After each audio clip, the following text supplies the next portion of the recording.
What's going on, everybody? Thanks for watching my video tonight. The Green Bay Packers, Sunday, primetime, week 2. We got the job done against the Bears. I still own you, as Aaron Rodgers said a year ago. We still own him this year. He still owns them this year. Got our first win of the season after an ugly one against the Vikings last week where we had next to no game plan. But we had a little bit of a game plan tonight. We got Aaron Jones involved. He went crazy for me he went crazy in fantasy, he went crazy in real life. He had 132 rush yards for us. The touchdown machine, as always. AJ Dillon, the stats not great, but I think he moved the chains when needed a lot tonight. I continue to love that duo at running back. I think that they got an argument to be the best in the league. Chubb and Hunt are still up there. Hunt's proven this year that he's still, after the injuries last year, he's still got it for sure. So I think we're right up there with those guys in Cleveland, though, as the top two running back duos in the league. And I love that Rodgers was happy to give the ball to those backs tonight. There's a couple run pass option plays where Rodgers let those guys go. Rodgers had a nice night himself, only 6 incompletions, 2 touchdowns. Gotta love it. I mean, what's the stat now? I think I saw 63 touchdowns, 10 interceptions for his career against the Bears. You got to love it. The Bears, listen, they got a nice win over Trey Lance last week to start the season. They got the home win during the rainstorm, and stinks what happened with Trey Lance today. That's brutal. I don't want to talk about that right now. I want to save it for podcast videos down the line or whatever. I have a lot of thoughts on that Niners situation, but nonetheless, Bears got the win over Trey Lance in only his third career game last week. And I like some of the stuff the Bears did tonight. I think defensively they're vastly underrated. Brisker looks like a good rookie. Gotta love that coming out of Penn State for us. Quinn, he looked good. He looks like he hasn't lost a step despite he's getting up there in age, but second in the league in sacks last year. He looked pretty good tonight. He gave Aaron some trouble, especially in that first half. Roquan Smith. I think the Bears got a lot of good players. I think with Matt Eberflus as their coach, defensive-minded coach, I think that defense will keep getting better. I don't know if the Bears are going to be the worst team in the league. I pegged them to be just that. But I do have there's a lot of issues with their offense right now. But I don't know. There's some other teams that might be worse than this Bears team. I think they got at least some heart. I think they played us well for most of this game, even though we got the big 27-10 victory. Um, my thing with the Bears, though, I mean, the O-line is a problem. Preston Smith had 2 sacks tonight. I saw Rashawn Gary, Kenny Clark were getting some pressures.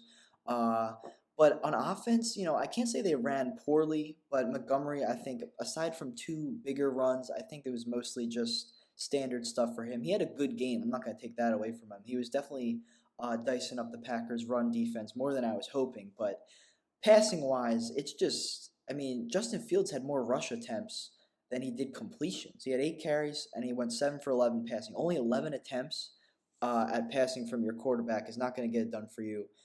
Fields did have a rushing touchdown, but only 20 rush yards, so he didn't really make up for it. He did have an interception as well.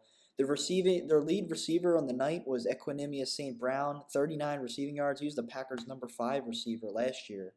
And it's not a good sign if he's the best receiver on the Bears. Now, obviously, Mooney's probably better, but he was getting locked up by this Packers defense tonight. Only 1 catch for negative 4 yards. That's not what the Bears want to see from a guy who was really good for them last year. But my thing with the Bears is I don't hate Fields. I just don't think that he's got a lot to work with this year, and I think they're going to struggle, and they're definitely going to come in last place in our division in the North this year. Getting back to the Packers, though, I got off my train of thought because I wanted to talk about the Bears because I did think they played us well. I mean, this wasn't 27-0. They definitely played well. I think that Justin Fields, that goal line stand we made, I think that was a touchdown. I think he crossed the pylon personally.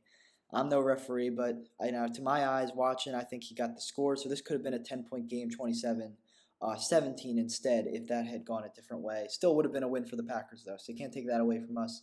I think Rodgers, getting back to him, I liked what he did with the running backs, as I said, and I think the receiving core was really well balanced. I like that Lazard had the touchdown. Rodgers looked so happy when Lazard got that touchdown. I think Lazard's one of his favorite guys on the team. To my eyes, I just think Rodgers loved the work he put in as an undrafted guy coming in here, and now he's elevated himself to be a starter on this team, maybe even the best receiver on this team.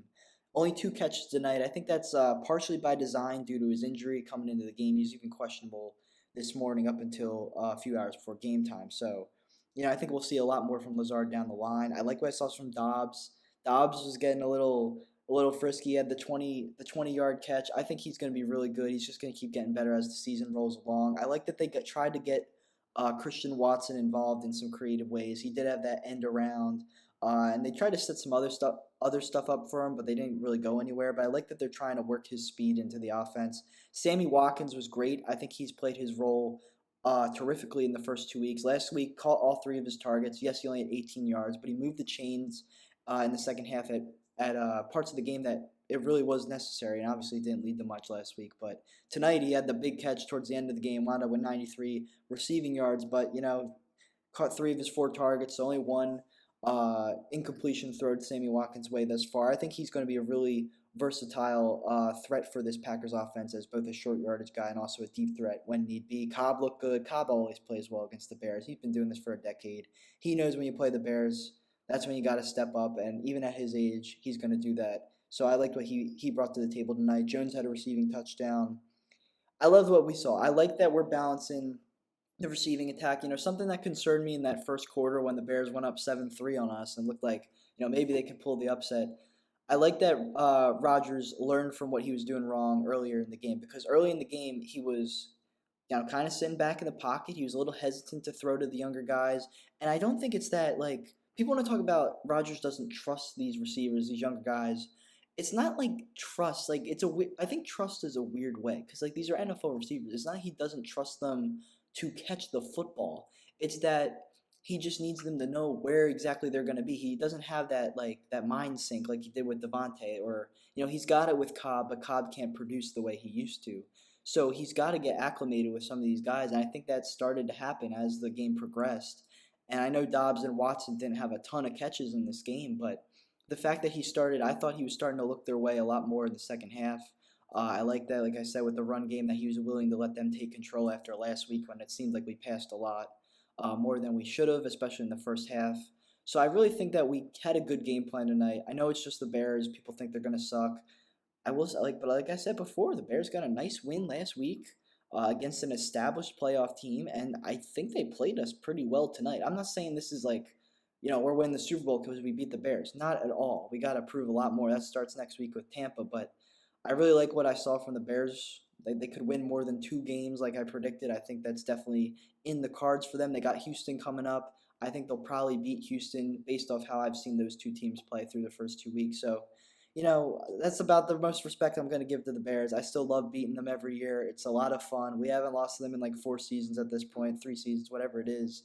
But Rodgers, this was a great week for Rodgers to surpass Brett Favre for, I believe, what it was, like top 3 most wins against a single team all time. Him and Favre were tied for some certain amount of wins against the Bears, and now Rodgers passed Favre for more wins against the Bears than Favre had.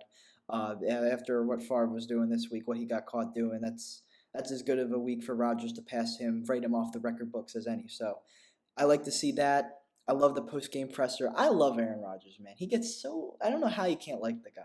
He's a funny guy. I don't know what to tell you. He's got a good personality. He's a charismatic guy. That's what you want from your leader of the team, your quarterback. That's what you want. I'm sorry. Like, say what you want about what he does off the field when he's not doing football stuff, but when he's doing football, few do it like Aaron Rodgers. So I love what I saw from him tonight. I hope what we saw with the receivers continues, that he's able to just give them the chance to make the plays instead of hesitating. I like some of the runs Rodgers pulling out tonight. The one thing I will say about Rodgers that could be a concern, though, is that I think he needs to be more aggressive this year, because even though I mentioned I did like that he was giving the receivers, he was more willing to make some tough throws to them as the game progressed. I think he needs to do that more consistently, especially against a team like Tampa, who's got a good defense next week, because Rodgers might have to throw 11 interceptions this year instead of 2, 3, 4 like he's used to. But that might be what it takes to get the plays to these receivers. You might have to give Romeo Doubs or Christian Watson or Sammy Watkins the opportunity to go up and make a play even with coverage near them, because Devontae is not here to like get amazing separation and run crazy routes all the time against these mediocre corners. Like, it's going to be harder to get those matchup advantages. So what Rodgers might have to do is just do what he does best, throw it up there, throw a deep ball. Yeah, we saw it with Watkins late in the game, and just allow those guys to make a play. And might have to be in close coverage, but give them the chance to make a play. And if you throw a couple interceptions along the way, it is what it is. Aaron Rodgers already has far and away the all-time NFL record for like your career touchdown to interception ratio. So Rodgers taking some risks this year. That's not going to change his statistical performance over the years. So I would like to see him get a little more aggressive, and that starts like the coaches, LaFleur, Clements. They got to get on Rodgers and say maybe point that out to him. I would hope so. I would hope that's how that goes. One more thing, love to see Jair Alexander get the interception after the talk of why wasn't he on Jefferson more last week. It was nice to see him come in and make a play because a lot of time he doesn't get interceptions. He's too busy locking guys like Darnell Mooney down, but he was able to come through and get that interception late in the game. So I'd love to see that as well. I'm excited to see how they play against Tampa next week. I think that's a big game. I think the loser of that game might not be Super Bowl contenders. I'm willing to say about the Packers because there's a lot of question marks even with this win over the Bears, but a lot of people won't put too much stock into that, especially after a Week 1 performance, and that's okay. We got to earn our respect back, especially without Devontae at receiver, especially with the run defense looking a little shaky. Quay Walker looks good, but I would like our running defense to perform a lot better. I thought that was going to be maybe our biggest upgrade as a team this year. Through 2 games, it's looking kind of like it was 2 years ago, a little below average, and I'm hoping that improves going forward. But my thing with Tampa, as I'm sure me and Mike will talk about on the Fan Committee podcast coming up this week, Tampa, I know they're 2-0, but they didn't have to do much to win those games. They play a quarterback today with Jameis, who I love. He's out there being gritty, playing with 4 broken bones in his back. But in the end, it came to haunt him. He threw 3 interceptions. Tampa wins the game after it was 3-3 for so long. Last week, Dallas's offense just combusted in on itself. They weren't doing much either. So Tampa really didn't have to do much to win these games. I'm hoping that's a good sign for the Packers next week and that we can exploit some of their weaknesses. But at the same time, that Tampa defense might be able to solve the problem of our run game because they got as fierce a front seven as they come. But I think we got a pretty good front seven too. So I'll be interested to see how that game plays out. Something big against that Tampa D line would be getting this man. I got the jersey on, Dave Bakhtiari, back after he's only played 1 game the last 2 years. So I'm hoping he makes his comeback next week. He was questionable this week. Wore the jersey. He was questionable this morning. I wore it, trying to manifest his comeback today. He didn't play yet. They're still taking it easy on him. Elton Jenkins came back today, which was huge. But hopefully our O-line is at 100% next week. I hope D-Bach is able to come back next week. So that would be huge for Tampa against Tampa. So hopefully that happens. So I don't know. Just got to hope for the best. Thank you guys for watching tonight. Go Packers. Have a good night.